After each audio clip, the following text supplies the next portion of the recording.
তো বন্ধুরা, ভোট যত এগিয়ে আসছে বিভিন্ন দলের নেতারা আলাদাই খেলায় মেতে উঠছে ভাই। এরা সকলকে দেখাতে চাইছে যে আমরা কতটা সরল, কতটা সাদাসিধে, কতটা ডাউন টু আর্থ, কিন্তু আদেও তাই নয়। এরা যখনই প্রচার বেরোচ্ছে হেঁটে বেরোচ্ছে, গাড়ি থাকলেও হেঁটে বেরোচ্ছে। এদের দেখলে বুঝতে পারা যাচ্ছে যে হাঁটার কোনো অভ্যাস নেই, মুখ দেখলে বুঝতে পারা যাচ্ছে যে বিরক্ত হচ্ছে, তাও যাকেই দেখছে। ভোটটা দেবেন কিন্তু, হ্যাঁ এই করে বেড়াচ্ছে। আর এটা যাত্রার বাড়িতে ঢুকে যাচ্ছে, যাত্রার বাড়িতে ঢুকে কি খেয়ে নিচ্ছে, খেতে বসেছে থালা কেড়ে নিয়ে খেয়ে নিচ্ছে।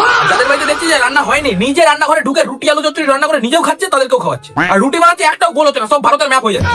আর আলু চচ্চড়ি বানিয়েছে সব ঠিক আছে, শুধু একটাই জিনিস দিতে ভুলে গেছে, সেটা হচ্ছে আলু। আর এরা যাদের বাড়িতে রান্না করুক না কেন, কাঠের উনুন ছাড়া এরা রান্না করবে না। এদের বাড়িতে গ্যাস ওভেন থাকলেও রান্না করবে না, ওরা কাঠের উনুনেই রান্না করবে।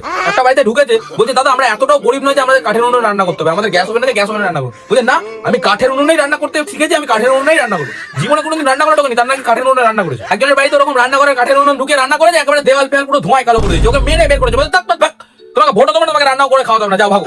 আর এরা যাদের বাড়িতে খেতে যাক না কেন, সবসময় মাটিতেই বসবে, টেবিল থাকলেও টেবিলে বসবে না। দেখে বুঝতে পারা যাচ্ছে যে মাটিতে বসার কোনো অভ্যাস নেই, তাও বসে বসে কুটিয়ে কুটিয়ে খাবে। বাড়ির মালিক বলছে দাদা আমরা এতটাও গরিব না দাদা, আমাদের টেবিল আছে, আপনি দয়া করে টেবিলে বসুন। বলছে না না, টেবিলে বসলে ঠিক খাওয়াটা জমে না, এরকম বসে এরা মাখিয়ে একেবারে মুখে না পড়লে না ঠিক জমে না খাবারটা। বাড়িতে সবাই যারা আছে সবাই টেবিলে বসে বসে খাচ্ছে, ও একা মাটিতে বসে খাচ্ছে। আর এদেরকে তুমি কোনো রকম কোনো আমিষ খাবার খাওয়াতেই পারবে না, মানে মাছ মাংস ডিম এসব কিচ্ছু খাবে না। এদের সবসময় সিম্পল খাবার লাগবে, মানে ডাল আলু ভাজা, ডাল আলু ভাতে এইসব লাগবে। একজনের বাড়িতে ঢুকেছে, বলছে দাদা আপনি আগে খেয়ে নিন, আমাদের জন্য আলাদা রান্না রয়েছে, আপনার সাথে বসে বসে পান্তা ভাত আর কুমড়োর তরকারি খাওয়ার কোনো ইচ্ছা নেই আমাদের।